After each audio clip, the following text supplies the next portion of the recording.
ફ્રાન્સમાં Paris શહેર છે, એની અંદર એક મ્યુઝિયમ છે. એની અંદર એક આર્ટ ગેલેરી છે. એની અંદર એક મોનાલિસા નામની એક ચિત્ર છે.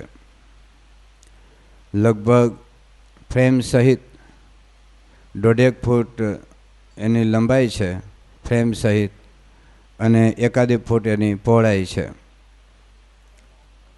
એ ચિત્રના દોરનાર છે લિયોનાર્ડો દ વિન્સી.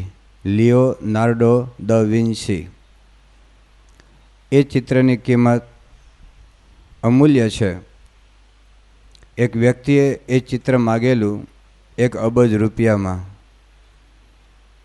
પણ એ આર્ટ ગેલેરીવાળાએ એ મોનાલિસાનું ચિત્ર આપ્યું નહીં.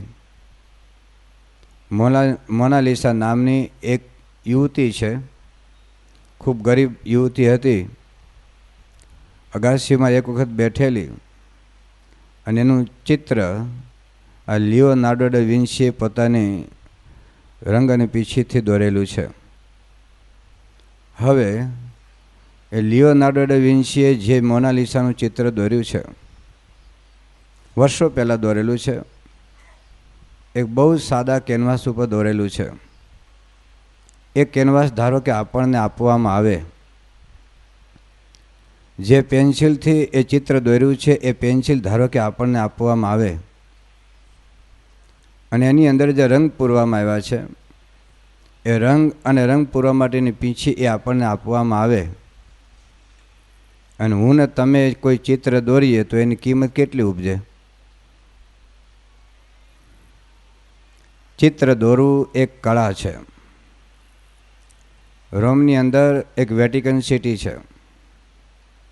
ત્યાં એક બહુ જ મોટું ચર્ચ છે. એ ચર્ચની અંદર માઇકલ એન્જેલોએ કંડારેલું એક શિલ્પ છે. એ શિલ્પનું નામ છે પિએટા.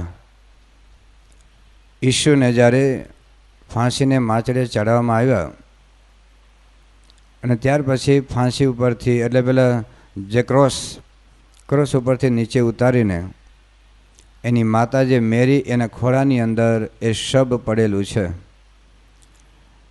એ એક આરસનું શિલ્પ છે. હજુ સુધી વિશ્વની અંદર આવું કોઈ શિલ્પ નથી. એની કરોડો અબજો રૂપિયા કિંમત છે. બહુ ટાઈટ સિક્યુરિટી સાથે એ ત્યાં બતાવવામાં આવી રહ્યું છે. હવે જે આરસમાંથી બનાવવામાં આવ્યું છે એ આરસ આપણને આપવામાં આવે,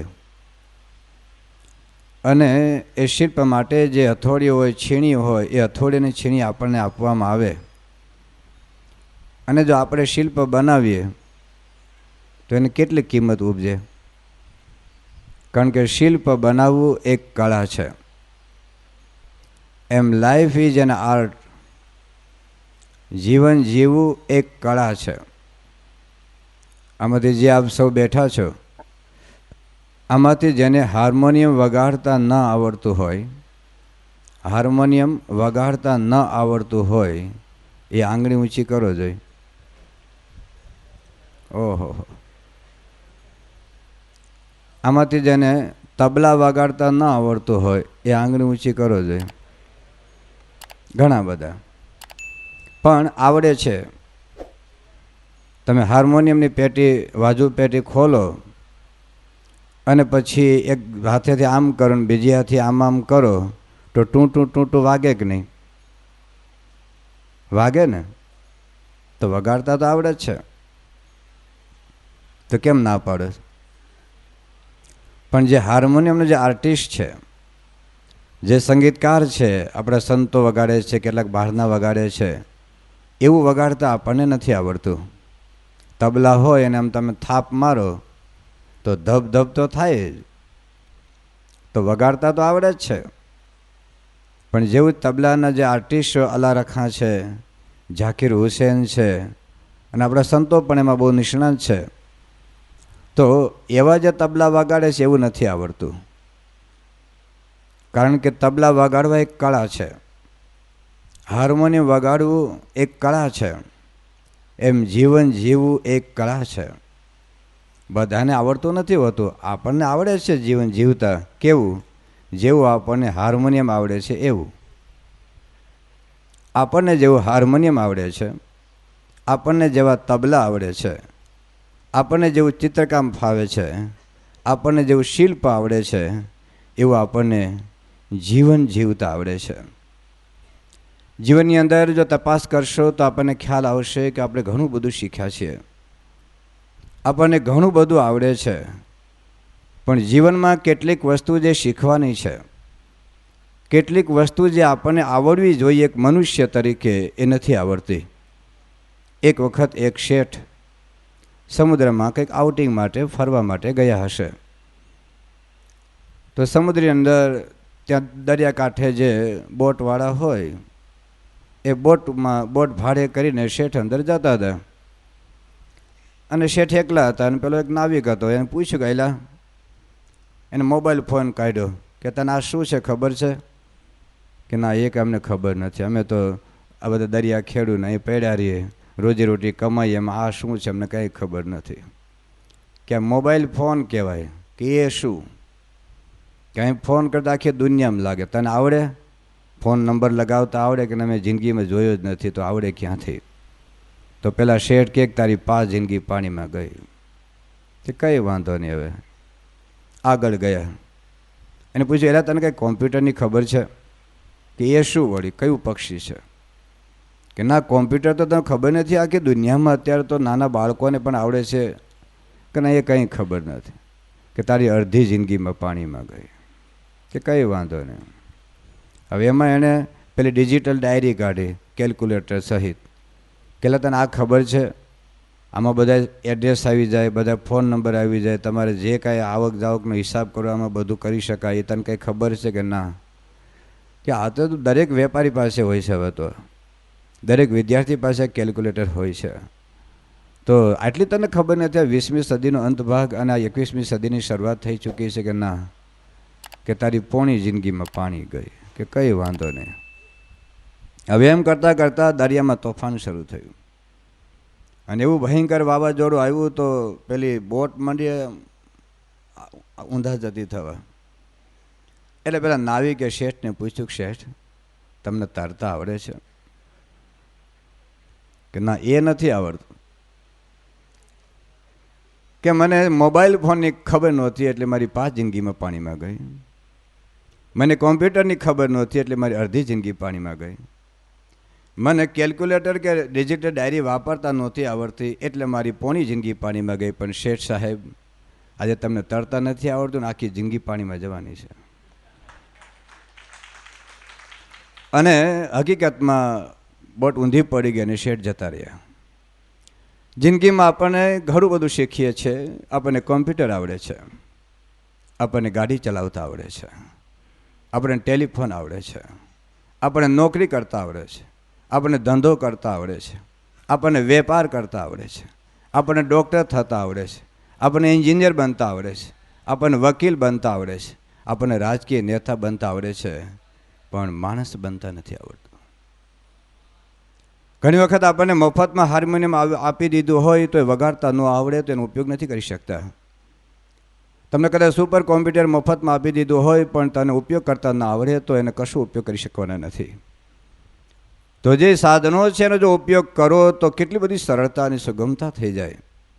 ભગવાને આપણને મનુષ્ય જન્મ આપ્યો છે. આંખ એક જબરજસ્ત કેમેરો છે, પણ આંખનો ઉપયોગ શું કરવો એ આપણને નથી આવડતું. મગજ એક જબરજસ્ત પાવરફુલ કોમ્પ્યુટર છે. આખી પૃથ્વી ઉપરનું મોટલું મોટું કોમ્પ્યુટર હોય એના કરતાં જબરજસ્ત કોમ્પ્યુટર આ મગજ છે, પણ એનો ઉપયોગ કરતા નથી આવડતો. ભગવાને મનુષ્ય જન્મ આપ્યો છે. આવો મોંઘો, અમૂલ્ય, દુર્લભ આવો મનુષ્ય જન્મ આપ્યા પછી પણ મફતમાં આપ્યો છે, પણ એનો ઉપયોગ કરતા નથી આવડ્યો. ભગવાન હાથ આપ્યો છે, પણ હાથનો ઉપયોગ શું એ ખબર નથી. ભગવાન આપણને પગ આપ્યા છે, પણ પગને ક્યાં લઈ જવાય એનું ભાન નથી. ભગવાન આપણને જીભ આપી છે, પણ જીભથી શું બોલવાનું એનો કોઈ ખ્યાલ નથી. આ જીભમાં શું ખાવાનું છે, શું પીવાનું છે, માણસને જ્ઞાન નથી. તો મનુષ્ય જન્મ છે. એક ચિંતકે કહ્યું છે કે આજે માણસને પક્ષીની જેમ આકાશમાં ઉડતા આવડે છે, આજે માણસને માછલીની જેમ સમુદ્રમાં તરતા આવડે છે, પણ આજે માણસને માનવ બનીને પૃથ્વી ઉપર ચાલતા નથી આવડતું. આજે માણસને મનુષ્ય તરીકે જીવન જીવતા નથી આવડતું. ગ્રીક દેશમાં એથેન્સ શહેરમાં સોક્રેટિસનો એક શિષ્ય ડાયોજેનસ એક ધોળે દિવસે ફાનસ લઈને નીકળ્યો. ચાલુ ફાનસ હતું અને લોકોને બહુ આશ્ચર્ય થયું કે ધોળે દિવસે બપોરે 12 વાગે અને આ સૂર્ય જ્યારે મધ્યાહને તપી રહ્યો છે ત્યારે આ ફાનસ લઈને કેમ નીકળ્યો છે. જે કોઈ વ્યક્તિ મળે ને પૂછે ને મોઢા સામે ફાનસ ધારે અને ધારીને જુએ ને પછી પૂછે કે તમે કોણ છો? કે ડૉક્ટર. મારે તમારું કામ નથી. બીજો મળે કે તમે કોણ છે? કે હું એન્જિનિયર. કે મારે તમારું કામ નથી. ત્રીજો મળે કે તમે કોણ છે? કે હું પ્રોફેસર છું. કે મારે તમારું કામ નથી. ચોથો મળે કે તમે કોણ છો? કે હું રાજકીય નેતા છું. કે જતા રહો. બીજો મળે કે હું કોણ છું? કે હું ઉદ્યોગપતિ છું, વેપારી છું. અને આ જે મળે એના દરેકને મુખની સામે ફાનસ ધરે અને પછી લોકોને આશ્ચર્ય થયું કે આને થયું છે શું? અને પાછળ યુવાનો, કિશોરો, ભાઈ નાના મોટા બધા જ એની પાછળ ગયા. અને પછી 2000 જેટલા માણસો ભેગા થયા અને એક ઊંચી ટેકરી ઉપર ચડીને એ ડાયોજેનસે ફાનસ બતાવીને કીધું કે તમને એમ લાગતું હશે કે મારો ઉપલો માળ ખાલી થઈ ગયો છે, ધોળે દિવસે ફાનસ લઈને નીકળ્યો છું. પણ આજે હું એથેન્સ શહેરની અંદર હું માણસને શોધવા નીકળ્યો. મને ઘણા ડૉક્ટર મળ્યાને કહ્યું કે હું ડૉક્ટર છું, પણ મને કોઈ ન કીધું કે હું માણસ છું. મને ઘણા એન્જિનિયર મળ્યા, ઘણા વકીલો મળ્યા, ઘણા પ્રોફેસર મળ્યા, ઘણા રાજકીય નેતાઓ મળ્યા, ઘણા વેપારીઓ મળ્યા, ઘણા શિક્ષકો મળ્યા, પણ મને કોઈ ન કીધું કે હું માણસ છું. ડૉક્ટર માણસ ન પણ હોય જેવું નથી, ન પણ હોય. એન્જિનિયર માણસ ન પણ હોય, શિક્ષક અને વેપારી માણસ ન પણ હોય. મનુષ્યનો આકાર છે એટલે એ માણસ કેવો પડે? ઘડિયાળ ચાલતી ન હોય ને એ કોઈ આંકડા કાંટા ન હોય ને તો ઘડિયાળ જ કહેવાય ને સ્કૂટર ના કહેવાય, કારણ કે આકાર ઘડિયાળનો છે. નદીમાં પાણી ન હોય તો નદી કેવી પડે? કારણ કે આકાર નદીનો છે. એ મનુષ્યને પૂંછડું નથી, 4 પગ નથી, 2 પાંખો નથી, એટલે માણસને માણસ કેવો પડે? કારણ કે માણસનો આકાર છે. તમે જુઓ, ગધેડાને એવું ના કહેવું પડે તું ગધેડો થા, પોપટને ન કહેવું પડે તું પોપટ થા, કૂતરાને નથી કહેવું પડતું તું કૂતરો થા, પણ માણસને કહેવું પડે ભાઈ ક્યારેક માણસ થાય. શું એ માણસ નથી? એક ગધેડાએ એના મમ્મીને ફરિયાદ કરી. ગધેડું નાનું બચોલ્યું એક ઉકરડામાં એ પોતાનો ચારો, પોતાનો ખોરાક લઈ રહ્યું હતું અને એને એટલું બધું ભયંકર અપમાન લાગ્યું કે રડતું એની મમ્મી પાસે આવીને કહે છે કે માં, એક માણસ મારું અપમાન કર્યું. ગધેડો કે શું થયું? કે માં, આજે ઉકરડાની અંદર હું ભોજન મારું લઈ રહ્યો હતો, એ વખતે એ ઘરની અંદર એક બાપ દીકરો ઝઘડતા હતા અને એવા ઝઘડતા એમાં બાપ એના દીકરા કે જા ગધેડા જતો રહે છે. તો એમાં શું પણ એને તને એના દીકરાને ગધેડા કીધું, એમાં તને શું પ્રશ્ન થયો?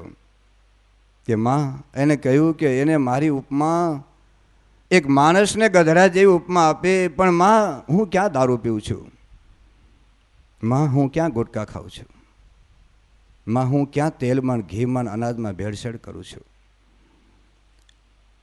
હું તો મારો જે પશુ તરીકેનું, મારો એક ગધેડા તરીકેનું જે જીવન છે યથાર્થ જીવી રહ્યો છું, અને છતાં એક હરામખોર માણસ એના દીકરાને મારા ગધેડાની સાથે તુલના કરે, એ મારું ભયંકર અપમાન છે. મેં કીધું કે બેટા કંઈ વાંધો નહીં, માણસ કહેવાય, આપણે પશુ છે. આપણા શાસ્ત્રો હજારો વર્ષ પહેલાં લખી ગયા છે કે આહાર નિદ્રા ભય મૈથુનમ ચ સામાન્ય મેં તત્ પશુભિ નરાણામ ધર્મો હિ તેષામ અધિકો વિશેષો ધર્મેણ હિનઃ પશુભિ સમાના. આહાર આપણે ખાઈ છે ને કૂતરા ખાય છે, ખાધા પછી રિઝલ્ટ સરખું છે. તમે આઈસ્ક્રીમ ખાઓ કે બાજરાનો રોટલો ખાઓ, ખાધા પછી બધાનું રિઝલ્ટ સરખું છે. આહાર નિદ્રા, આપણે ઊંઘીએ છીએ ને કૂતરા ઊંઘી જાય છે. આપણને બીક લાગે છે તો ગધેડાને બીક લાગે છે. આપણે જેમ કૌટુંબિક જીવન જીવી છે, બાળ બચ્ચા થાય છે, એમ કૂતરા ગધેડા ભૂની બાળ બચ્ચા થાય છે. તો આહાર નિદ્રા ભય મૈથુનમ ચ સામાન્યમે તત્ પશુભિ નરાણામ ધર્મો હિ તેષામધિકો વિશેષો ધર્મેણિના પશુભિ સમાના. જેની અંદર ધર્મ નથી માનવતાનો એ મનુષ્ય હોય છતાં પણ પશુ છે. આજે દુકાળ માણસનો છે. તમે દેશની અંદર કે વિશ્વમાં ડૉક્ટરો ઓછા છે, એન્જિનિયરો ઓછા છે, વકીલો ઓછા છે, શિક્ષકો ઓછા છે, પ્રોફેસરો ઓછા છે, ઉદ્યોગપતિઓ ઓછા છે, વેપારીઓ ઓછા છે. એને લીધે સમાજના પ્રશ્નો નથી. સમાજના પ્રશ્નો માણસનો દુકાળ છે. તમે જો સમગ્ર વિશ્વનો ઇતિહાસ તમે તપાસી જુઓ તો ખ્યાલ આવશે કે કોઈક વખત એકાદી વ્યક્તિમાં જ્યારે માનવતા ખૂટે છે, છૂટે છે ને તૂટે છે, ત્યારે એનું કુટુંબ, એની જ્ઞાતિ, એનો વિશ્વ, એનું સમાજ બરબાદ થઈ જાય છે. રાવણની અંદર એક માનવતા ખૂટી, એક પર સ્ત્રીનો એના પ્રત્યેનું આકર્ષણ, સીતાનું અપહરણ, એક માનવતા ખૂટીને પરિણામ જોઈ લો, લંકાનો વિનાશ. એક દુર્યોધનની અંદર માનવતા ખોટી, પારકું ધન, પારકી સંપત્તિ અને પારકી સત્તા પડાવી લેવાની વૃત્તિ જાગી દુર્યોધન. એક વ્યક્તિમાં માનવતા ખોટી મહાભારતનું યુદ્ધ થયું, જેમાં 48 લાખ માણસની હત્યા થઈ. એક હિટલરમાં માનવતા ખોટી તમે જુઓ, એને લીધે બીજું વિશ્વ યુદ્ધ થયું, જેમાં 5.5 કરોડ માણસની હત્યા બીજા વિશ્વ યુદ્ધમાં થઈ. જોઈ લો, એને પોતે 60 લાખ યહૂદીઓને કચ્ચર ઘાણ કાઢી નાખ્યો ગેસ ચેમ્બરમાં પૂરીને.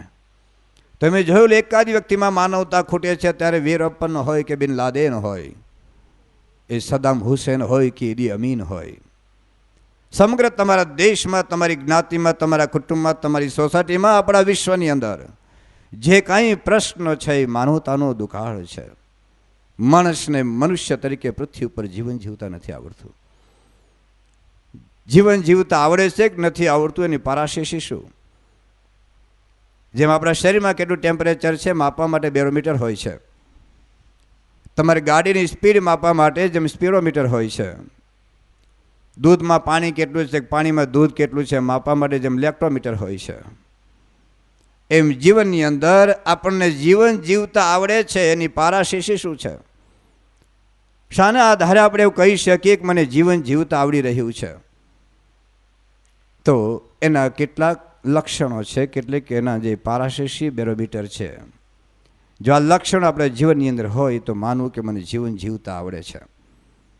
જીવન એટલે કોઈ સમૃદ્ધિનો સરવાળો નથી. જીવનની સફળતા એટલે કોઈ સર્ટિફિકેટનો ઢગલો નથી. જીવનની એક સાચી રીત એટલે કોઈ લૌકિક ડિગ્રી, સત્તા કે સંપત્તિ નથી. હા, એક સામાન્ય ભિખારીમાંથી તમે અબજોપતિ થઈ શકો છો. આપણે ત્યાં ધીરુભાઈ અંબાણી હતા, એક ફેરિયાનો ધંધો કરતા હતા અમદાવાદની ગલીમાં, અને જ્યારે એનો અંત છોડીને ગયા ત્યારે 65,000 કરોડની મિલકત હતી. ટાટા અને બિરલા સામાન્ય ધંધો કરતા જ અબજોપતિ થયા. અત્યારે ભારત દેશનો રાષ્ટ્રપતિ ડૉક્ટર અબ્દુલ કલામ એક સામાન્ય મુસ્લિમ બાળક અને છાપા વેચનારો એક સામાન્ય ગરીબ આજે ભારતનો એક મહાન વૈજ્ઞાનિક બન્યો. આજે એક બહુ ભવ્ય એક રાષ્ટ્રપતિ. અત્યાર સુધી ઘણા બધા રાષ્ટ્રપતિ થયા, પણ ડૉક્ટર અબ્દુલ કલામ એક જુદી માટીના રાષ્ટ્રપતિ છે. ભલે મુસ્લિમ છે, ગીતા વાંચે, આપણે હિન્દુઓ નથી વાંચતા, શુદ્ધ શાકાહારી છે, ક્યારેય દારૂનું ટીપું લેતા નથી, હિન્દુઓ બધા મૂર્ખાઓ શીખી ગયા દારૂ પીતા, માંસ ખાતા. તમે જોઈ લો, એક સામાન્ય વ્યક્તિમાંથી મહાન થઈ શકો છો, પણ જીવન જીવવાની કળા એક જુદી ભૂમિકા છે. તો જીવન જીવવાનું કળા એટલે શું? કોઈ જીવનની અંદર જો સમતા આવે કે ગમે તેવા સુખ અને દુઃખમાં, ગમે તેવી અગવડ અને સગવડમાં, ગમે તેવા માન અને સન્માનની અંદર જો તમે સમત્વ બુદ્ધિ રાખી શકો તો જાણજો કે મને જીવન જીવતા આવડે છે.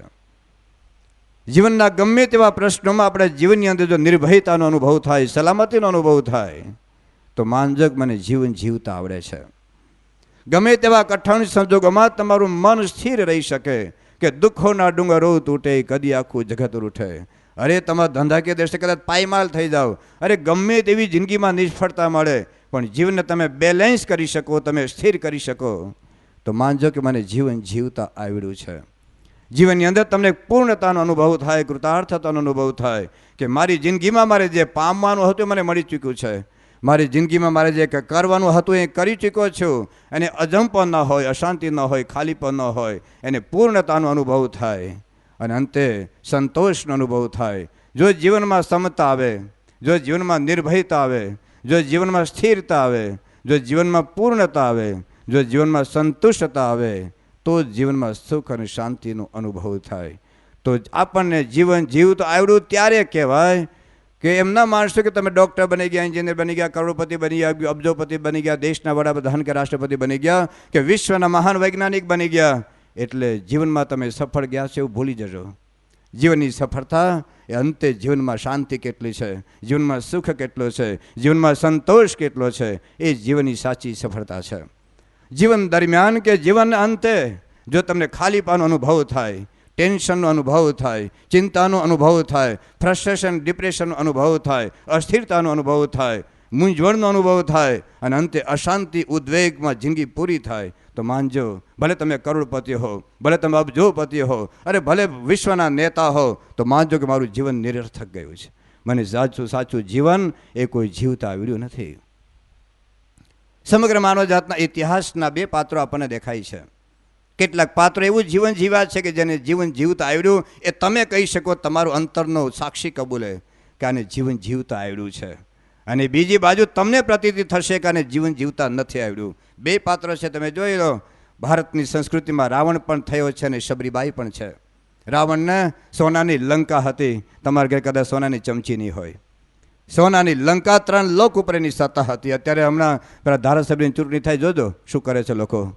3 લોક ઉપર એની સત્તા હતી, સોનાની લંકા હતી, બ્રાહ્મણ કુળમાં જન્મેલો હતો, અરે વેદોનો ભણેલો હતો. આવો રાવણ, એના પ્રત્યે આપણને સદભાવ છે, એના પ્રત્યે આપણને પ્રેમ છે, એના પ્રત્યે આપણને આદર છે.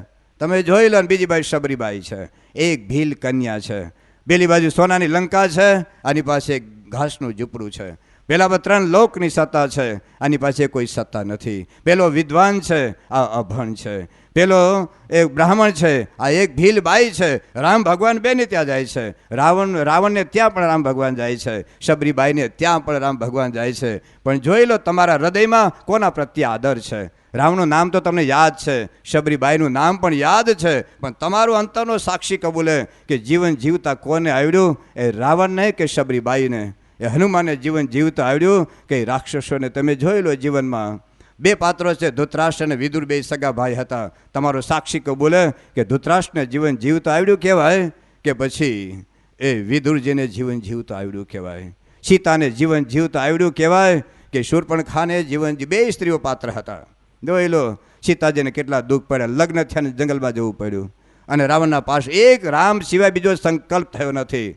જોઈ લો. અને પાછા અગ્નિ પરીક્ષામાંથી પાસ થયેલા અને અયોધ્યામાં આવ્યા. એક ધોબીના કહેવાથી રામચંદ્ર ભગવાને સીતાનો ત્યાગ કર્યો. સીતાજી રામ સાથે છૂટાછેડા નથી લીધા.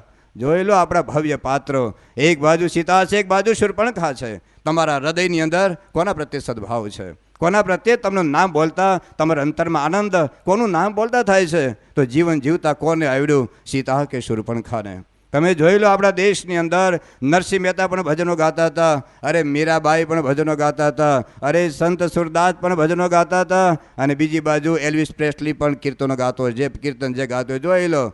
અરે એલ્વિસ પ્રેસ્લી એટલે એ અમેરિકાના જે 70ના દાયકામાં યુરોપ અને વિશ્વનો એક આદર્શ કહેવાતો. કોઈ યુવક કે કિશોર ન કે જેના શર્ટ ઉપર, જેના પેન્ટ ઉપર, જેના ચશ્મામાં કે જેના બૂટમાં એલ્વિસ પ્રેસ્લીનું નામ ના લખ્યું હોય. કરોડોપતિ અબજોપતિ જેના પોતાના પ્રાઇવેટ પ્લેન હતા, અરે પ્રાઇવેટ પોતાની ગાડીઓ, પ્રાઇવેટ બંગલા અને કરોડોની સંખ્યામાં જેની એ કેસેટો બહાર પડી છે. એક સંગીતનો મહાન સમ્રાટ કહેવાય. પણ યાદ રાખજો એલ્વિસ પ્રેસ્લી 32 વર્ષની ઉંમરે આપઘાત કર્યો છે. તો જીવન જીવતા કોને આવડ્યું કહેવાય. જોઈ લો અત્યારે માઇકલ જેક્સન છે. જાણો છે એની પાસે સંપત્તિ કેટલી છે?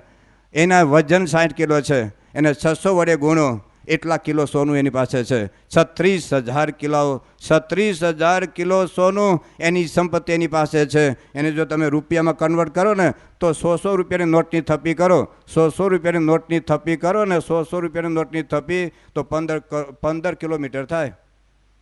કેટલી સંપત્તિ. હમણાં મુંબઈ આવ્યો ત્યાં 2 વર્ષ પહેલાં એક રાત સૂતેલો હોટેલમાં અને જે ઓશિકું એને વાપરેલું એ ઓશિકાને હરાજી થઈ.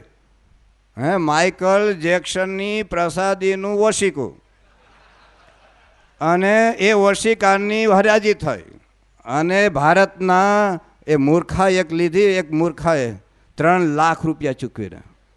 ધન્ય છે ને. એને કહેતા કે રામ ભગવાનની પ્રસાદીની વસ્તુ રાખી હોત તો માઇકલ જેક્શન જો આજે કિશોરો યુવાનો, અરે અમેરિકા લંડન તો જોજો, એક ઘરમાં માઇકલ જેક્સનનો ફોટો હોય. એક વિશ્વનો એક લોકોનો એક મોડેલ છે એનો ઈષ્ટદેવ છે આજના યુવાનો અને કિશોરોનો.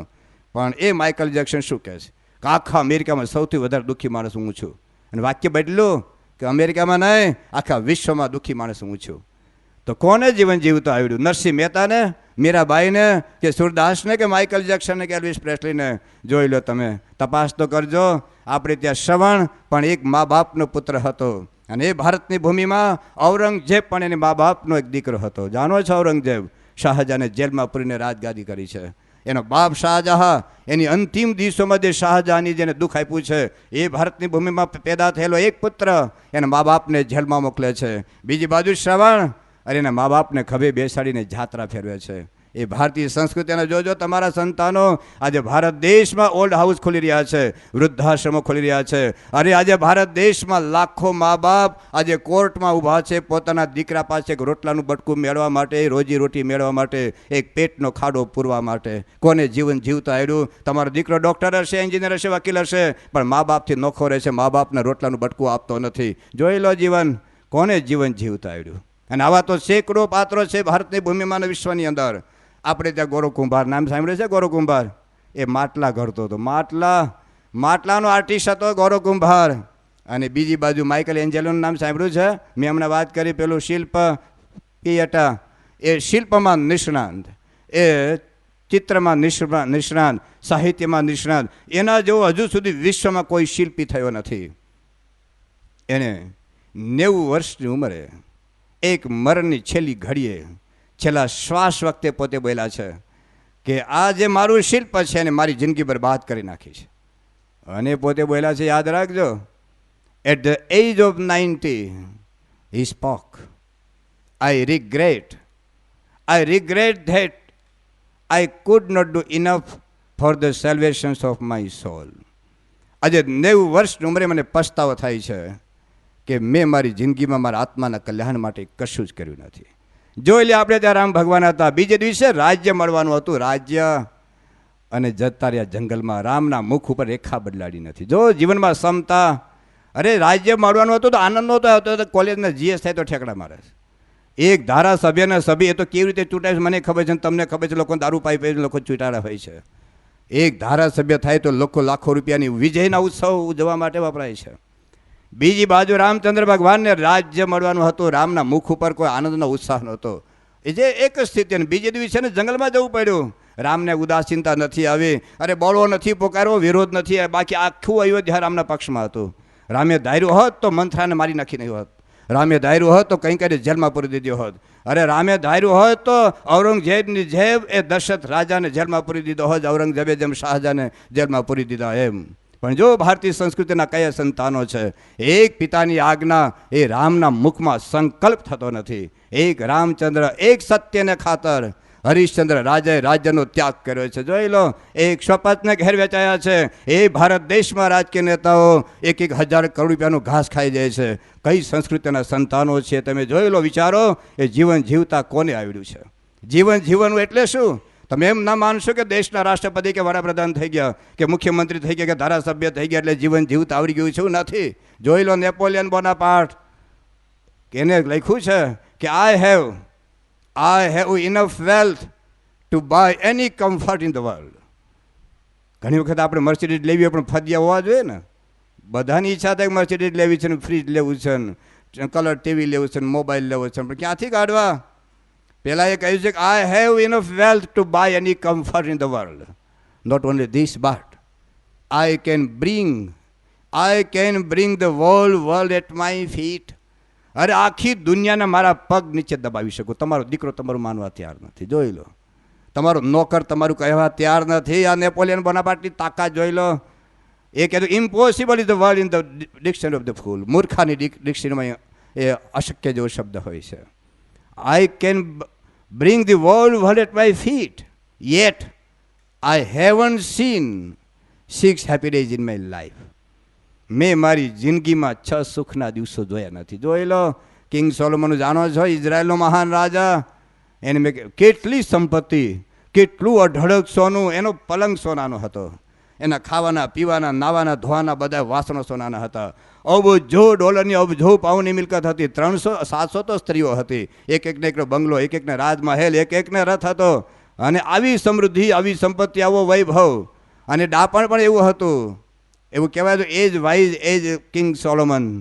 અને એ કિંગ સોલોમન કહે છે, મેં મારી જિંદગીમાં શું ભેગું કર્યું છે? હવાની પાછળ મેં બાચકા ભર્યા છે. I have been chasing after wind.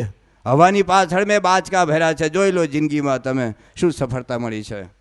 Alexander the great, સમ્રાટ સિકંદર, અરે 32 વર્ષની ઉંમરે એને અડધા વિશ્વ પર વિજય પ્રાપ્ત કર્યો. પણ એ 32 વર્ષની ઉંમરે જે એવો એક ટાઈમ ટ્રુથમાં આર્ટિકલ આવેલો કે he conquered the world but not himself. એને સમગ્ર વિશ્વ ઉપર વિજય પ્રાપ્ત કર્યો, પણ પોતાના કામ ઉપર, પોતાના દારૂ પીવાની ટેવ ઉપર અને પોતાના ક્રોધ ઉપર વિજય પ્રાપ્ત નથી કર્યો. 32 વર્ષની ઉંમરે એલેક્ઝાન્ડર ધ ગ્રેટ સૂઈ ગયો કબરમાં. એની કબર મળતી નથી કે ક્યાં છે અત્યારે. જોઈ લો, બીજી બાજુ રામચંદ્ર ભગવાન છે, બીજી બાજુ હરિશ્ચંદ્ર છે. અરે એક સત્યને ખાતર લોકો રાજ્યનો ત્યાગ કરી દે છે. જીવન જીવતા કોને આવડ્યું ભાઈઓ? તમે જુઓ, સમાજના બે પાત્રો છે ચારે બાજુ. ડૉક્ટર રાધાકૃષ્ણન, એક મહાતત્વજ્ઞાની અને ભારત દેશના એક વખતના રાષ્ટ્રપિતા. એની દીકરાનું અવસાન થયું અને અંતિમ કાળે રાષ્ટ્રપતિ પાગલ થઈ ગયા છે. એને એટલો બધો આઘાત લાગ્યો, ગાંડા થઈ ગયા છે. અને બીજી બાજુ નરસિંહ મહેતા જોયું, એનો દીકરો ધામમાં ગયો, અવસાન થયું. કે ભલું થયું ભાંગી જંજાળ, સુખે બધું શોષી ગોપાળ. જોઈ લો, આ સુખ દુઃખમાં સમતા આવે, એ સ્થિરતા આવે, નિર્ભયતા આવે અને પૂર્ણતા આવે, ત્યારે માનજો કે જીવન જીવતા આવ્યું કહેવાય. અત્યારે તો જીવન કળાને એક આધુનિકતાનો અભિશાપ વળગ્યો છે. આજે જીવન જીવવાની કળાને આધુનિકતાનો અભિશાપ વળગ્યો છે. આજે માણસને એમ છે કે જીવન જીવવું એટલે ગુટકા ખાવા, જીવન જીવવું એટલે આમ સિગારેટ પીવી, જીવન જીવવું એટલે દારૂની પ્યાલીઓ લગાવી. તમે જુઓ, આપણે એમાં તમારા ચરોતરના દેશમાં મેં સાંભળ્યું હો બાપા રે, અમેરિકા, લંડન તો સાંભળેલું કે આપણે હિન્દુઓ કેટલા દારૂ પીતા થયા, માંસ ખાતા થયા. તમે જોઈ લો, આજે લાખો ક્રિશ્ચિયનો અને મુસ્લિમો આજે વેજીટેરિયન તરફ જઈ રહ્યા છે. અને બીજી બાજુ લાખો મૂર્ખાઓ હિન્દુઓ આજે માંસાહાર તરફ જઈ રહ્યા છે. ભારત દેશ જ્યારે સ્વતંત્ર થયો ત્યારે ભારતમાં 300 કતલખાના કાયદેસર હતા. આજે 31,000 કતલખાના કાયદેસર છે. કોણ માંસ ખાતા શીખી ગયું વધારે? અને આવતા 10 વર્ષમાં લોકોનો સરકારનો પ્રોજેક્ટ છે કે ભારત દેશમાં 56,000 કતલખાના કરવા. આ ભારતની શું પ્રગતિ છે? શું આ માણસને જીવન જીવતા આવ્યું છે? તમે જોઈ લો, તમે માંસના ટુકડા ખાવ, કોઈ કબ્રસ્તાન છે માણસનું. અને એમાં ઉજળિયાત વર્ગ હોય, પટેલો હોય, બ્રાહ્મણો હોય. શીખા અમે થોડુંક જીવન જીવતા શીખી ગયા, અમે થોડુંક ભણતા શીખી ગયા, અમે થોડુંક પૈસા કમાતા શીખી ગયા, અમારું સોસાયટીમાં, સમાજમાં અમારું નામ વધી ગયું, એટલે ના માનશો કે જીવન જીવતા શીખી ગયા. એક વ્યક્તિનો જીવ કકડાઈને વિશ્વનો કોઈ મનુષ્ય ક્યારેય સુખી થયું નથી. લાવો દુનિયાના દારૂ પીનારને પકડી લાવો, અરે દુનિયાના બીડી સિગારેટ તમાકુ ખાનારને પકડી લાવો કે માંસાહાર ખાનારને પકડી લાવો, એના જીવનમાં સુખનો સંતોષ છે, શાંતિ છે, નિર્ભયતા છે, સલામતી છે, પૂર્ણતા છે. જો એનું જીવન ડંખ્ય છે. એક જીવનું તમે હત્યા કરો છો. ગાયને મારતા પહેલાં, માંસનો ટુકડો મોઢામાં નાખતા પહેલાં કતલખાનામાં એક વખત આટો મારી આવજો. શું ચાલે છે? શું ચાલે છે? જોજો માણસ, શું આજે માણસને જીવન જીવતા તમારા દીકરા દીકરીઓ આજે માંસ ખાતા થયા, ઈંડા ખાતા થયા, આમલેટ ખાતા થયા. જોઈ લો, આપણને લાગે અમે જીવન જીવતા આવડી ગયું. અરે ડિસ્કો ડાન્સમાં નાચતા થઈ ગયા, અડધા કપડાં પહેરીને. આજે સોસાયટી ફ્રી સેક્સ આજે સોસાયટી થઈ ગઈ, અરે નગ્ન સોસાયટી થઈ ગઈ. તમારા સુધરેલા સમાજમાં અરે રેઇન ડાન્સ થઈ ગયા, છોકરીઓ ભેગા થઈને વરસાદ પડે લાઇટ બંધ કરે. શું ચાલે છે? જોઈ લો, સમાજમાં તપાસ કરજો. તમને એમ ના માનશો કે અમને જીવન જીવતા આવડી ગયું છે. તમે કદાચ બરાબર છો, પણ તમારા દીકરા દીકરી વડોદરા ભણે છે, વિદ્યાનગર ભણે છે, અમદાવાદ ભણે છે, મુંબઈ ભણે છે. તપાસ કરજો શું કરે છે, તપાસ કરજો. શું આ ભારતની પ્રગતિ છે? આ એ ભારતની ભૂમિમાં રામ જેવા પુત્રો છે, એ ભારતની ભૂમિમાં સીતા જેવી પુત્રિકાઓ છે. અને એ દેશની અંદર જે રામ અને કૃષ્ણની ભૂમિ છે, આ મહાવીર અને બુદ્ધની ભૂમિ છે, આ ઋષિઓની ભૂમિ છે, આ પવિત્ર અધ્યાત્મની ભૂમિ છે. એ દેશમાં એક બાળકને ભગવાનનું પૈગંબર માનવામાં આવે છે, એક બાળકને નિર્દોષ સર્જન માનવામાં આવે છે. જાણો છો, એ ભારતની પવિત્ર ભૂમિમાં દર વર્ષે 4 કરોડ એબોર્શન થાય છે, 4 કરોડ ગર્ભપાત થાય છે. બાળક આ પૃથ્વી પર પગ મૂકીને પહેલાં માતાના પેટમાં કાપી નાખવામાં આવે છે. શું આ છે તમારી પ્રગતિ? શું આ છે જીવન જીવવાની કળા? જોઈ લો, તમે છાપા વાંચો. આજે છાપા, તમારા મકાનો બદલાઈ ગયા, મકાનની ડિઝાઇન બદલાઈ ગઈ, ચશ્માની ફ્રેમ બદલાઈ ગઈ, તમારા બૂટ અને સ્લીપર બદલાઈ ગયા, અરે ટેલિફોન બદલાઈ ગયા, કોમ્પ્યુટર બદલાઈ ગયા. પેલું કોમ્પ્યુટર આખી રૂમ જેવડું કોમ્પ્યુટર હતું, અત્યારે આવડું કોમ્પ્યુટર થઈ ગયું. તમે કોમ્પ્યુટર આવડી ગયું, પ્લેન ચલાવતા આવડી ગયું, ડૉક્ટર થતાં આવડી ગયું, અને ધંધો કરતા આવડી ગયું. એમના માણસો કે જીવન જીવતા આવડી ગયું. જોઈ લો સમાજનો કાર્ડિયોગ્રામ જોઈ લો ભાઈઓ. અત્યારે હું સારો બેઠો છું ને, આમ તમારો ફોટોગ્રાફ તો સારો પડે, વિડીયો તો સારી પડે, પણ મારા હાથનો એક્સરે પાડો તો ખબર પડે કે ફ્રેક્ચર છે. હું તો ઉપરથી સારો લાગુ, પણ સોનોગ્રાફી કાઢો તો ખબર પડે કે કિડનીમાં પથરી છે. અરે એક્સરે બરાબર છે, પણ એન્જિયોગ્રાફી કાઢો તો ખબર પડે હાર્ટમાં ક્યાંક બ્લોકેજ છે. સમાજમાં તમે આમ સારા મકાન ડિઝાઇનો થઈ ગયું, બાથરૂમ સારા થઈ ગયા, ટોયલેટ સારા થઈ ગયા, એટલે એવું ના માનશો કે જીવન જીવતા આવડી ગયું છે. તમે સમાજનો કાર્ડિયોગ્રામ કાઢો, સમાજનો સોનોગ્રાફી કાઢો. આજે વિશ્વની અંદર દરરોજ 2000 માણસ આપઘાત કરે છે. દરરોજ 2000 માણસ આપઘાત કરે છે. અને આશ્ચર્યની વાત તો એ છે, ને તમને સાંભળીને આશ્ચર્ય થશે કે ભારતનો કોઈ ભિખારી આપઘાત નથી કરતો. જોજો, આખી જિંદગી ભીખ માગીને જિંદગી પૂરી કરશે. અરે લાખો, ભારતના 20 કરોડ માણસો એવા છે જેને એક ટંક પૂરતું ખારું સારું ખાવાનું મળતું નથી. તમે જેવી છાશ પીઓ છો, અરે તમે જેવી કેરી ખાવ છો, જિંદગીમાં એને જોવા મળતી નથી. એવા ભારતના 20 કરોડ માણસો છે. લાખો માણસો લોકો ઝૂંપડીમાં જિંદગી પૂરી કરે છે, આપઘાત નથી કરતા. કરોડપતિના અભિરાવો, અરે ડૉક્ટરો, એન્જિનિયર, વકીલો, આ પૃથ્વી ઉપર નોબેલ પ્રાઇઝ વિજેતા અર્નેસ્ટ હેમિંગ્વે આપઘાત કરેલા છે. આપણા સાનિયા ગુરુજી જેવાય મુંબઈના મહાન એ વ્યક્તિ આપઘાત કરે. ભારત દેશની અંદર દર વર્ષે 1,20,00,000 માણસ આપઘાત કરે. જો ભારતની પ્રગતિ.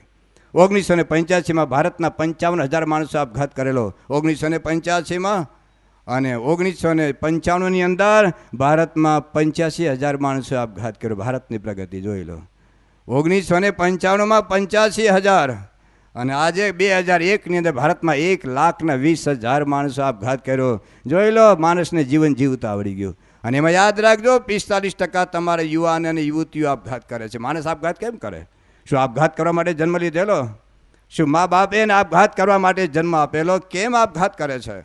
તમે જોઈ લો, એવું કહેવાય છે કે 10,000 માણસ દુઃખી હોય ને, 10,000 માણસ દુઃખી હોય ત્યારે 1,000 માણસને મરવાના વિચાર આવે, બાકી તો જિંદગી પૂરી કરનાર. ઘણા ને આના કરતાં મરી જવું સારું એમ વિચાર આવી જાય, પણ વળી ચા પી લે તો વળી વિચાર ટાઢો પડી જાય. 1000 માણસને વિચાર આવે ને, એમાં 100 માણસ તો નક્કી કરે હવે તો મરી જ જવું છે.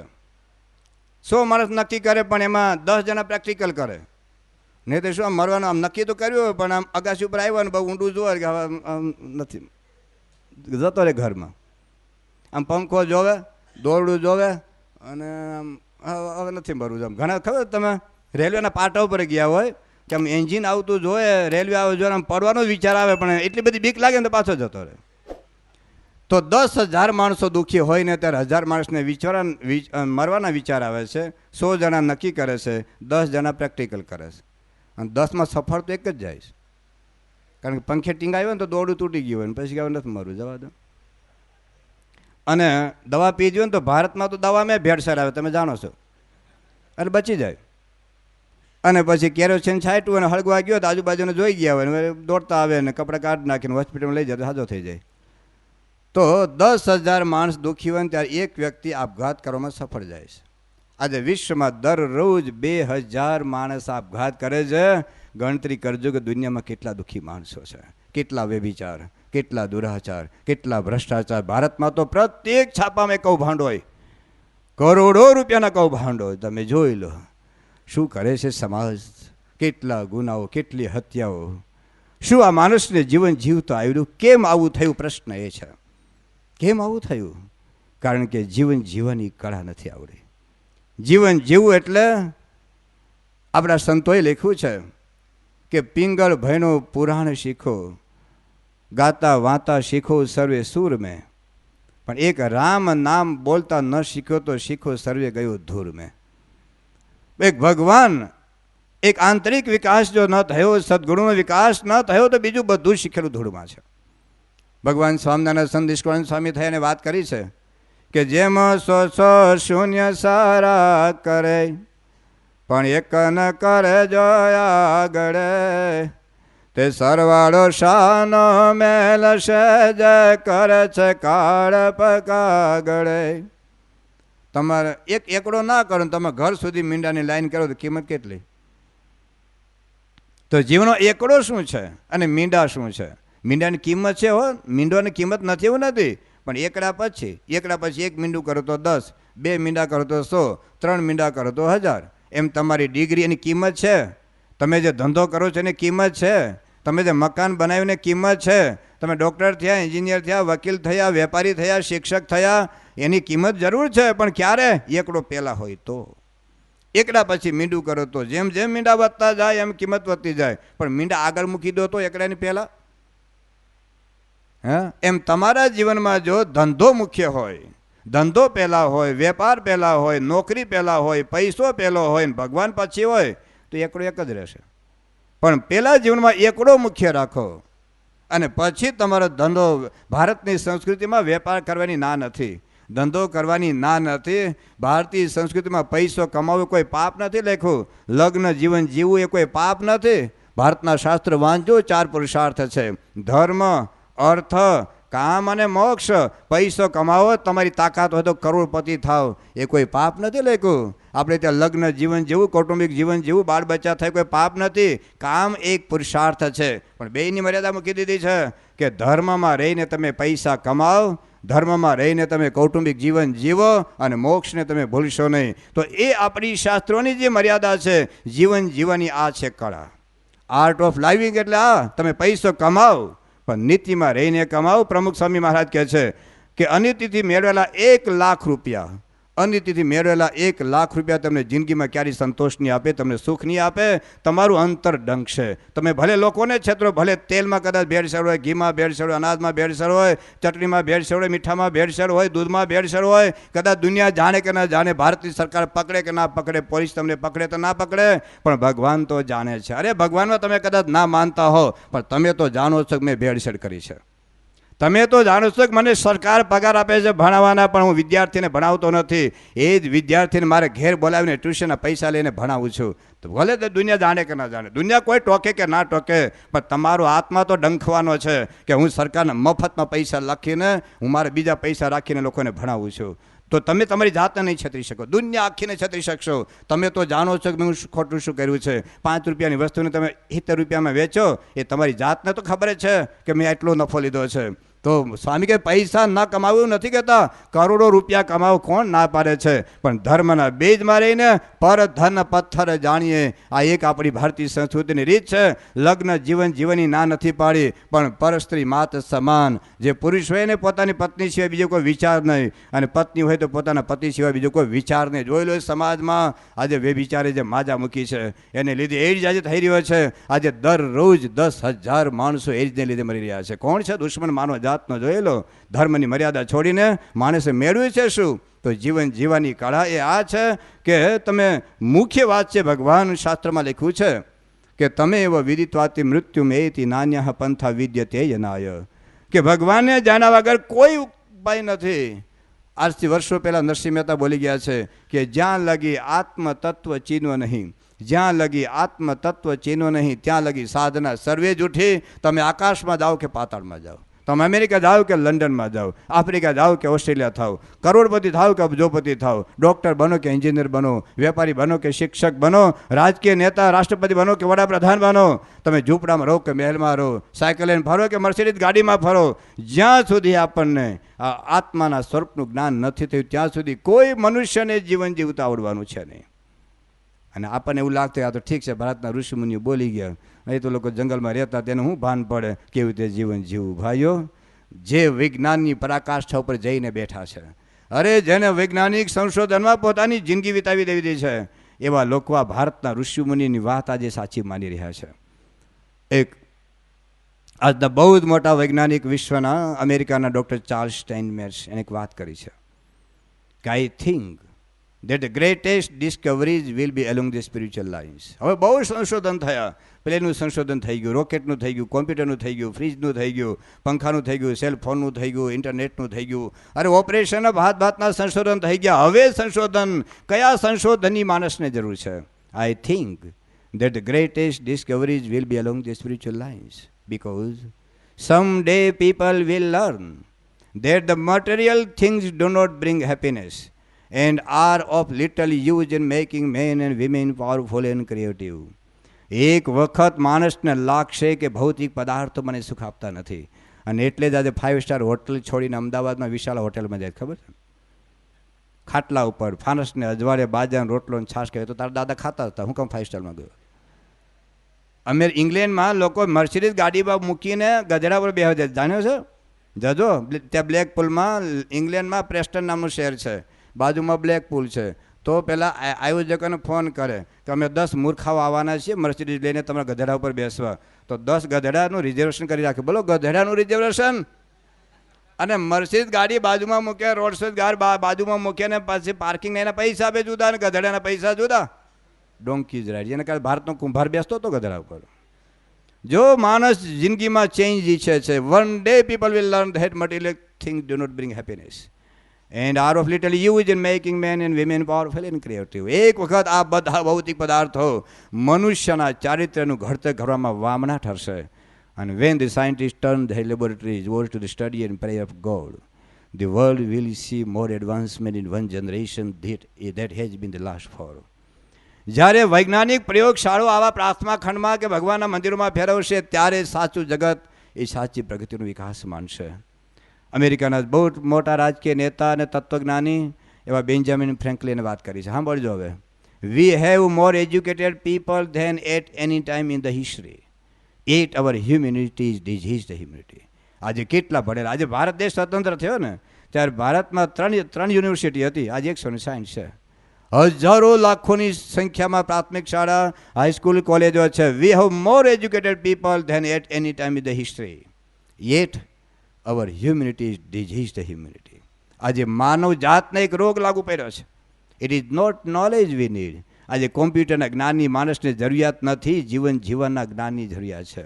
It is not knowledge we need. Our humanity is need in something spiritual. કંઈક આધ્યાત્મિકતાની જરૂરિયાત છે.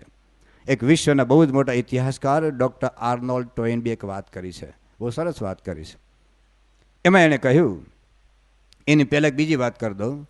ઓક્સફર્ડ, ઇંગ્લેન્ડની અંદર ઓક્સફર્ડ એ ત્યાં યુનિવર્સિટી છે, એને એક બહુ જ મોટા શિક્ષણશાસ્ત્રી ડૉક્ટર રૂડિયાર્ડ કિપલિંગ, એ જ્યારે યુનિવર્સિટીમાં પદવીદાન સમારંભ હતો, કોન્વોકેશન ડે, એ વખતે એ ડૉક્ટર રૂડિયાર્ડ કિપલિંગે પદવીદાન સમારંભના દીક્ષાંત પ્રવચનમાં વાત કરી કે all of you now living this university, all of you now living this university, you will get good jobs, page and Prestige, but remember one day, a day will come when you shall meet a man who has none of this, no job, no money, no prestige, yet before him you shall feel very small because he shall have a good character. અહીંથી તમે છૂટા પડશો તો ભવિષ્યમાં તમે સારી job, સારા પૈસા, સારો ધંધો, બિઝનેસ બધું વિકસાવી શકશો, વિશ્વમાં તમારી પ્રસિદ્ધિ મળશે. પણ બટ રિમેમ્બર વન ડે, એક દિવસ યાદ રાખજો કે when you shall meet a man, એક મનુષ્ય તમારી સામે એવો આવશે, ઊભો રહેશે કે who has none of this, no job, no money, no prestige, એની પાસે કશી જ વસ્તુ નહીં હોય. Before him you shall feel a very small, એની સામે તમે ઝાંખા પડી જશો. જોઈ લો, અરે રાવણની શબરીબાઈની સામે રાવણ ઝાંખો પડી જાય. આજે જો યોગી બાપાનું પ્રમુખ છે મહારાજ, કઈ સત્તા છે એની પાસે, કઈ સંપત્તિ છે, લોકોને આકર્ષવાનું જે કંઈ છે. એ ધીરુભાઈ અંબાણી તો દુનિયામાં પ્રખ્યાત થાય, 65,000 કરોડની મિલકત છે એટલે. સચિન તેંડુલકર તો વિશ્વમાં વિખ્યાત થાય, એક સ્પોર્ટ્સમેન છે એટલે. અલ્લાહ ખાન કે ઝાકિર હુસેન તો વિશ્વમાં વિખ્યાત થાય, એક તબલચીર છે એટલે. ટાટા બિરલા તો વિશ્વમાં વિખ્યાત થાય, એક ઉદ્યોગપતિ છે એટલે. ડૉક્ટર અબ્દુલ કલામ તો વિશ્વમાં વિખ્યાત થાય, એક રાષ્ટ્રપતિ છે એટલે. તમે જુઓ કંઈક લોકો, અને બીજા ઘણા કથાકારો કે પારાયણકારો કે એની કથાને લીધે, પ્રવચનને લીધે વિશ્વભરમાં વિખ્યાત થાય. પ્રમુખ સ્વામી નથી કોઈ ઉદ્યોગપતિ, પ્રમુખ સ્વામી મહારાજ નથી કોઈ સંગીતકાર, પ્રમુખ સ્વામી મહારાજ નથી કોઈ તબલચી, પ્રમુખ સ્વામી મહારાજ નથી કોઈ વિશ્વના નેતા, પ્રમુખ સ્વામી મહારાજ નથી કોઈ એવા અદ્ભુત પ્રભાવક કથાકાર.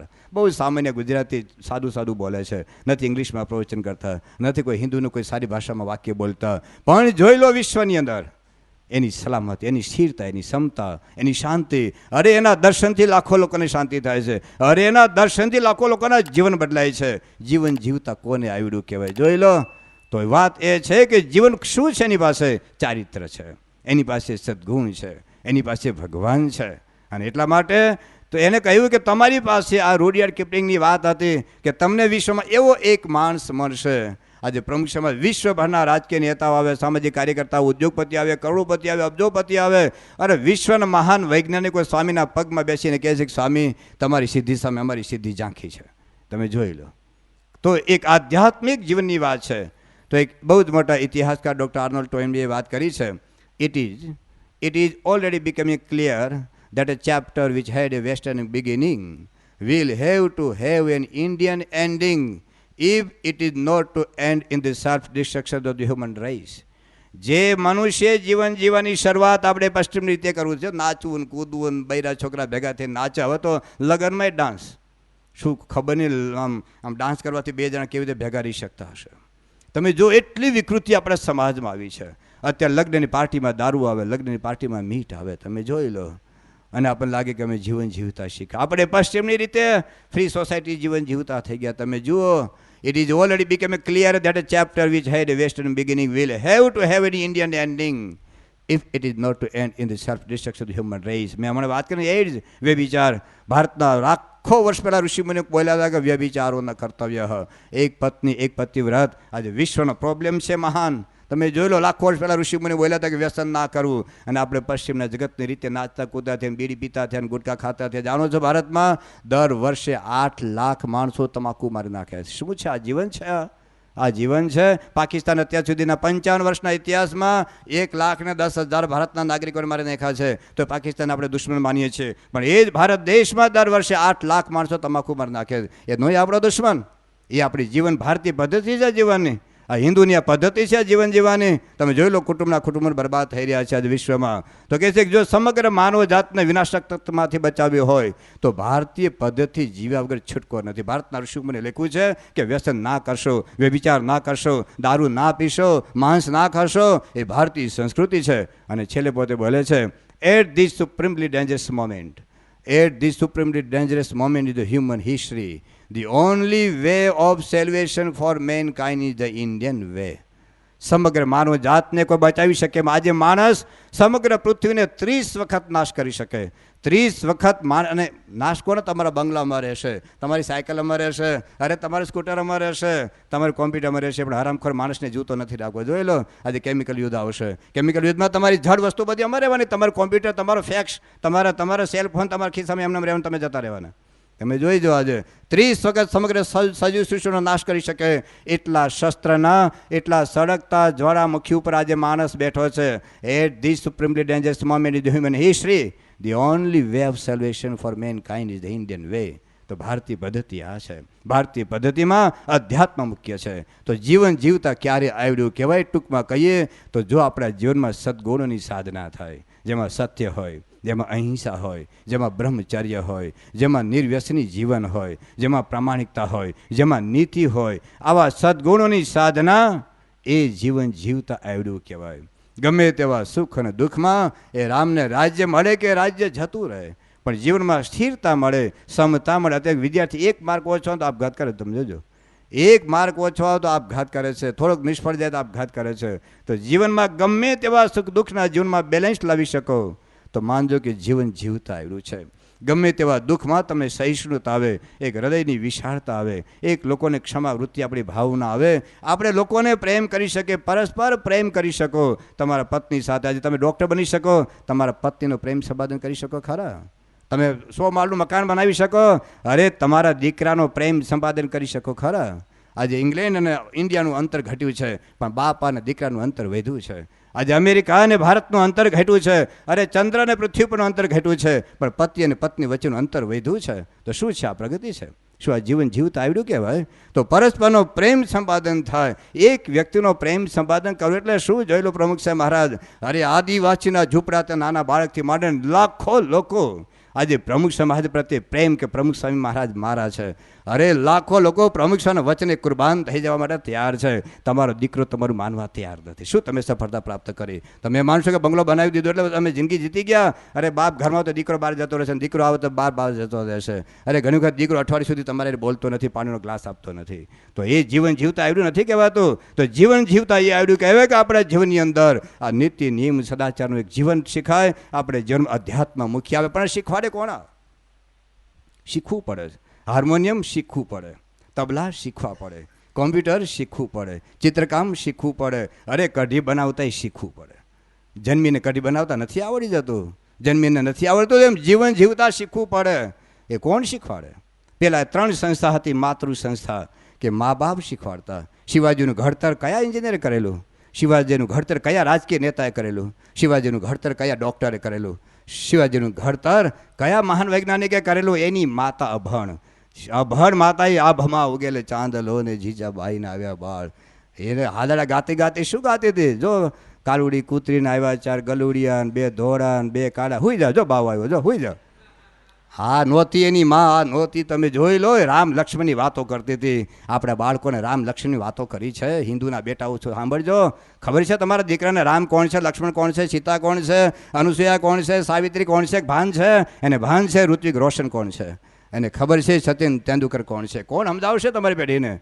તો મૂળ વાત છે કે પહેલાં માતૃ સંસ્થા હતી, પિતૃ સંસ્થા હતી. આજે તમારા ભેંસની ચિંતા છે એટલે તમારા દીકરા દીકરીની ચિંતા નથી. જોઈ લો આજે ઘાસ ઉગે એમ તમારા દીકરા દીકરી મોટા થઈ રહ્યા છે. સ્કૂલ કોલેજમાં એને ટ્યુશનની ફી આપો છો, પણ માનવતાના પાઠ તમે શીખવાડો છો? તમે એમ ના માનશો કે મારો દીકરો ડૉક્ટર એન્જિનિયર થઈ જશે, જીવનમાં સુખી થઈ જશે. જોઈ લેજો, યાદ રાખજો થોડુંક. તો એક માતૃ સંસ્થા હતી, પણ આજે મા બાપ ઊંઘે છે કુંભકર્ણની નિદ્રામાં. કયા મા બાપની ઈચ્છા છે કે મારો દીકરો કે દીકરી જેલમાં જાય? ચાલો, જે મા બાપની ઈચ્છા હોય કે મારો દીકરો કે દીકરી જેલમાં જાય, મારી અંતરની ઈચ્છા છે, આંગળી ઊંચી કરો જોઈએ.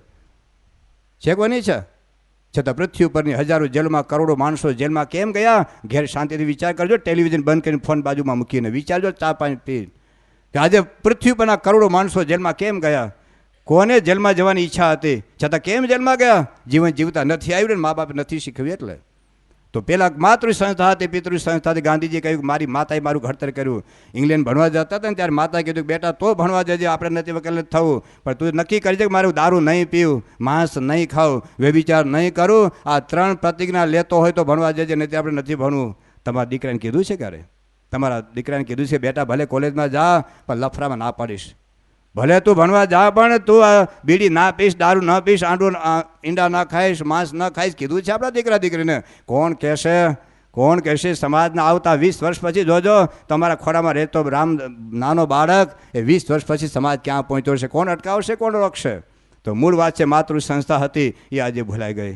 બીજી હતું શિક્ષણ સંસ્થા. બધા શિક્ષકો બેઠા છે, એને ઇતિહાસ ભણાવશે, ભૂગોળ ભણાવશે, ગણિત ભણાવશે, બાયોલોજી ભણાવશે, ફિઝિક્સ ભણાવશે, કેમિસ્ટ્રી ભણાવશે, કોમ્પ્યુટર ભણાવશે. પણ માણસને માણસ બનાવે. અને ભારત તો બિન સાંપ્રદાયિક દેશ, એટલે ગણપતિ ન ચાલે, ગધેડા ન જાય, ભલે છોકરો ગધેડા જેવો થાય.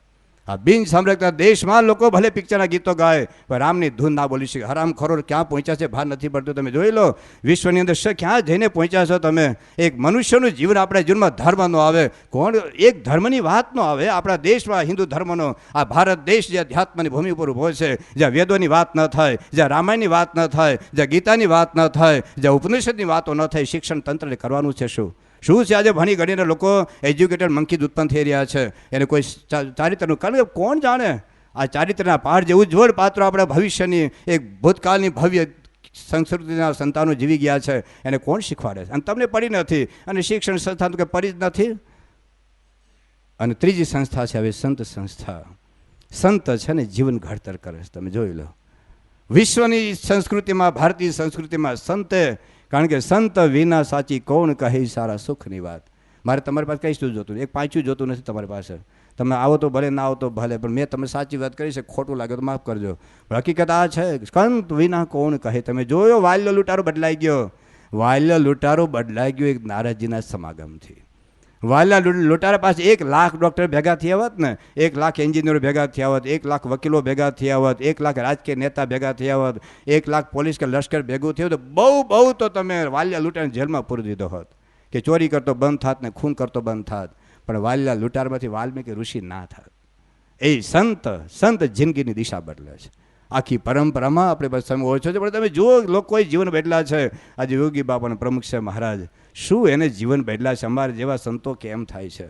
આજે 675 સંત છે, ન મળ્યું ખાવાનું થઈ ગયા બાવા, નોકરી ન મળી, છોકરી ન મળી એટલે સાધુ થઈ ગયા છે. એવું નથી. લોકો એવું બોલતા હતા કે નોકરી કરવી તો એને સાધુ થવી તો હાલો લાડવા ખાવા, એમ આવજો લાડવા ખાવા. બોચાસન વાસી અક્ષર પુરુષોત્તમ સંસ્થામાં સાધુ થવું ને, અરે છઠ્ઠીનું ધાવણ યાદ કરાવી દે, હેલું નથી. આવજો, જેને સાધુ થવું ખબર પડે લાડવા કેમ ખવાય.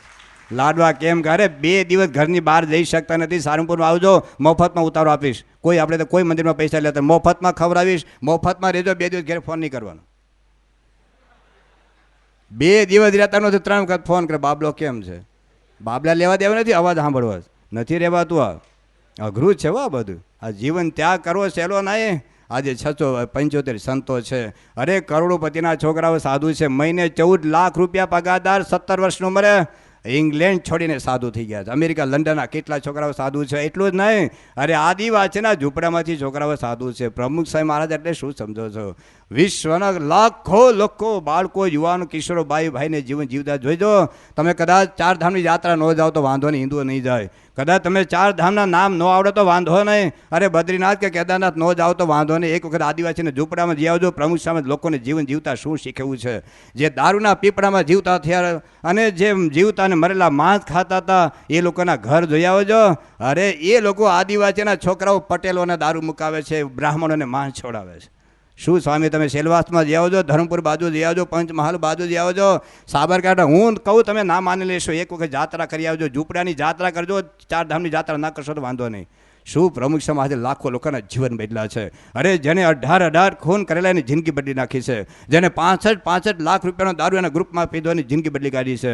શું લોકોના કેટલા અમેરિકા, વિશ્વના 55 દેશોમાં નાના નાના બાળકો, અરે ઇંગ્લેન્ડ, અમેરિકામાં એકની કોલેજમાં એક જ હિન્દુ છોકરો તિલક ચાંદનો છાતી કોડીને જતો હોય. એના જીવનમાં કોઈ દારૂ ન હોય, વ્યભિચાર ન હોય. એ કાર્ય આજે સ્વામી, એક સંત મળે તો જીવનની દિશા બદલી કાઢે. સંત મળે તો જીવન ઓપરેશન કરી નાખે. સંત મળે તો એક જીવન જીવતા શીખવે. તો એ સંત આપણને જીવન શીખવામાં શું વાત સમજાવે છે? 4 વાત, 5 વાત સમજાવે છે. સંત આપણને 5 વસ્તુ સમજાવીને જીવન જીવતા શીખવે છે. એક છે સમજણ. સંત આપણને સમજણ આપે છે કે જગત નાશવંત છે, બધું નાશ પામી જવાનું છે. તમે નથી રહેવાના. તમારા દાદાના દાદાના દાદાના દાદા જતા રહે, તમે રહેવાના નથી. તો જે વસ્તુ મૂકીને જવાનું છે એની પાછળ અનિતિ ના કરશો. એ પાપ ઢાંક્યું નહીં રહી, છાનું કરો કે ચોકમાં, અંતે પોકારી ઉઠશે આ લોક કે પરલોકમાં. જે કરોડોપતિ કરોડો રૂપિયા મૂકીને ગયા છે, 65,000 કરોડની મિલકત ભેગી કરનાર એ ધીરુભાઈ અંબાણીનો એક શ્વાસ વધારી નથી આપ્યો. કદાચ 65,000 કરોડ રૂપિયા આપી દીધા હોત ને ડૉક્ટરને, એક શ્વાસ વધારે ન આપી શકો. તમે જોઈ લો, મૂકીને જવાનું છે. તો જે વસ્તુ મૂકીને જવાનું છે એની પાછળ અનીતિ શા માટે? એની પાછળ અત્યાચાર શા માટે? એની પાછળ લાંચ શા માટે? એની પાછળ ભ્રષ્ટાચાર શા માટે? એની પાછળ ભેળસેળ શા માટે? એની પાછળ લોકોના ગળા કાપવાના શા માટે? તો જગત નાશવંત છે. આપણે એક આત્મા છીએ, દેહથી આત્મા જુદો છે.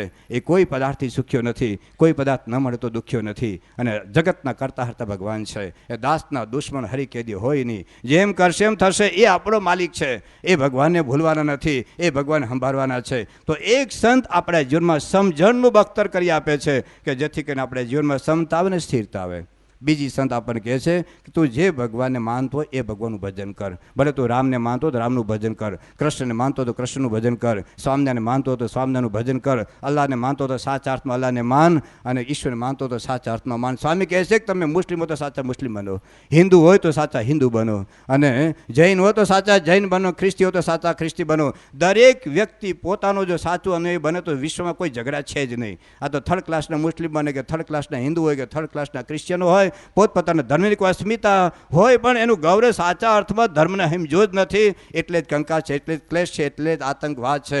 કોઈ ધર્મ હત્યા કરવાનું કહેતા નથી. તો મૂળ વાત એટલી છે કે આપણા ભગવાનનું ભજન કરો. જોઈજો, આપણા હિન્દુઓને નથી આવડતું. એ મુસ્લિમો 5 વાર નમાઝ પડે. વિશ્વનો એક હિન્દુ મુસ્લિમ લાવજો કે જે ઓછામાં ઓછો 1 વાર નમાઝ ન પડતો હોય. જ્યારે વિશ્વના કરોડો હિન્દુઓ છે કે જે મંદિરમાં નહીં જતો હોય, પૂજા નહીં કરતો હોય, રામની માળા નહીં ફેરવતો હોય, માતાજીનું સ્મરણ નહીં કરતો હોય. જોજો તમે, નહીં ટકે એમ તમારો ધર્મ, નહીં ટકે તમે નહીં બચો, તમને જીવન જીવતા નહીં આવડે, તમારા બાળકોને ભાન નથી. આજે કરોડો હિન્દુઓ છે એને ગીતા વાંચી નથી. અરે રામાયણ વાંચી પેલો ડૉક્ટર અબ્દુલ કલામ મુસ્લિમ હોવા છતાં જિંદગીભર ગીતા વાંચે છે. અને આપણા હિન્દુના બેટાઓ ગીતા જોઈ નથી, રામાયણ વાંચ્યું નથી, મહાભારત જોયું નથી, ભાગવત વાંચ્યું નથી. આપણે વાંચીએ છીએ સંદેશ અને ગુજરાત સમાચાર, આપણે વાંચીએ છીએ ચિત્રલેખાના અભિયાન, આપણે જોઈએ છીએ ટેલિવિઝનના ડબલાની જિંદગીને બરબાદ કરી રહ્યા છીએ. તો જે જીવન જીવવાની કળા છે, આપણે ભૂલ્યા છીએ આપણી સંસ્કૃતિને, આપણે ભૂલ્યા છીએ આપણા શાસ્ત્રોને, આપણે ભૂલ્યા છીએ આપણા સંતોને, આપણે ભૂલ્યા છીએ આપણા અવતારોને, આપણે ભૂલ્યા છીએ આપણા મંદિરોને. મંદિરમાં જાય છે કોણ? ભારતમાં 35 લાખ મંદિરો છે. જવાનો વિચાર આવે છે. એ લોકો 5 વાર જો નમાઝ પઢવા જઈ શકતા હોય, શું એ લોકોને ધંધા નથી? એ લોકોને વેપાર નથી, ખેતી નથી, એ લોકોને દુકાનો નથી? ખાલી હિન્દુઓને જ આપ્યું છે બધું?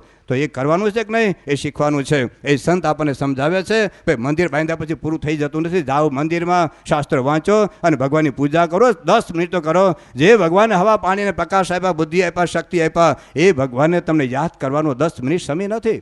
તો એ સ્વામી આપણને સમજાવે છે કે ભગવાનનું ભજન કરો. ત્રીજી વાત કરે છે સંયમ. ઘણા ભજન કરે પણ દારૂ પીતા પીતા કરતા હોય.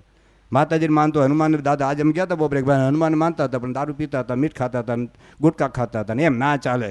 જીવન પવિત્ર જોઈએ, શુદ્ધ જોઈએ. દારૂ છોડો જિંદગી બચાવી હોય તો. મેં હમણાં વાત કરી 8 લાખ માણસો મરે છે દર વર્ષે તમાકુ અને ગુટકાથી. તમારા ખિસ્સામાં વીંછી રાખો ખરા જીવ તો. ઘણાના ખિસ્સામાં તમે ગુટકાને પડી ગયા હશે જોજો, બીડી હશે, તમાકુ હશે, તમે ખાશો તમારા દીકરા દીકરીઓ ખાશે જજો. તો એ જીવનમાં સંયમ સદાચાર કોણ વિષય ભગવાનની ના નથી પાડતા, પણ નિયમમાં રહીને ખાઓ, નિયમમાં રહીને વિષય ભોગવો, નિયમમાં રહીને જુઓ, નિયમમાં રહીને પીવો. આપણે માણસ છીએ, ઢોર નથી. ઢોરે સમજે છે કે દારૂ ના પીવાય, બીડી ના પીવાય. તો એ થોડીક આપણે જીવનમાં સંયમ હોવો જોઈએ. ત્રીજી વાત છે સેવા. ભગવાન આપણે શરીર આપ્યું છે, બુદ્ધિ આપ્યું, ખાલી પેટનો ખાડો પૂરવા માટે નથી. જન સેવા કરો, સમાજ સેવા કરો, કોઈકનો ઉપયોગી બનો અને ભગવાનની સેવા કરો. જોઈ લો પ્રમુખ સાહેબ મહારાજ કોઈ પણ સામાજિક સેવા જોઈ લો તમે. ભુજનું રાહત કરી જોયું ને હમણાં.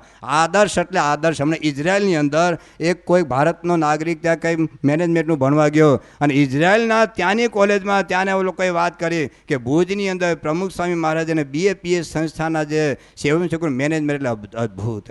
તમે જોઈજો તમે. અરે દુનિયામાં જેને જ્યારે ઇંગ્લેન્ડની પાર્લામેન્ટમાં ભુજના રાહતકારીની વાત ઇંગ્લેન્ડના પાર્લામેન્ટમાં ચર્ચા થાય, એ પ્રમુખ સમાજની સમાજે કોઈ પણ સ્કૂલ હોય, કોઈ પણ હોસ્ટેલ હોય, કોઈ પણ કોલેજ હોય, અરે કોઈ પણ કેટલ કેમ્પ હોય, ઓરિસ્સાનું રાહત કાર્ય હોય કે મહારાષ્ટ્રનું ભૂકંપ કાર્ય હોય, આ સમાજ માટે સમાજના રોટલા આપણે ખાઈએ છીએ. સમાજ પ્રત્યેની આપણી જવાબદારી છે. તો કોઈક વખત સમાજમાં દુઃખ આવે તો 2-5 પૈસા ખર્ચો. ધર્મ માટે, મંદિર માટે, સંતો માટે કંઈક સેવા થાય. દેહ કરીને પણ કંઈક સેવા કરવાની જરૂરિયાત છે. તો એ સેવા. તો પહેલી વાત છે સમજણ, પછી સ્મરણ એટલે ભગવાનનું ભજન, સંયમ, સેવા, અને આ બધાની પુષ્ટિ થાય એટલા માટે સંત સમાગમ. અમારા ભગવાન સ્વામિનારાયણ સંત કહ્યું છે બ્રહ્માનંદ સ્વામી કે સંત સમાગમ કીજે હો નિષદિન સંત સમાગમ કીજે. તો એવા સાચા સંતનો જો સમાગમ થાય, કારણ કે તુલસીદાસ કહે છે કે બીનું સત્સંગ વિવેક ન હોય. જ્યાં સુધી જીવનમાં સત્સંગ નથી હોતો, સાચા સંતોનો સમાગમ નથી હોતો, ત્યાં સુધી ખાતા, બોલતા, ચાલતા, જોતા, હાલતા, પીતા, સૂતાય નથી આવડતું માણસને. તો સંત સમાગમ આવે તો જીવન જીવવાની કળા શીખવે. તો આજે આપણે આવ્યા છો, આપણે બધા સંતો પ્રત્યે શ્રદ્ધા છે, ભગવાન પ્રત્યેની શ્રદ્ધા છે, અને શ્રદ્ધાને લીધે જ આપ કાપ ધંધા નોકરી બંધ કરીને અહીં આવ્યા છો.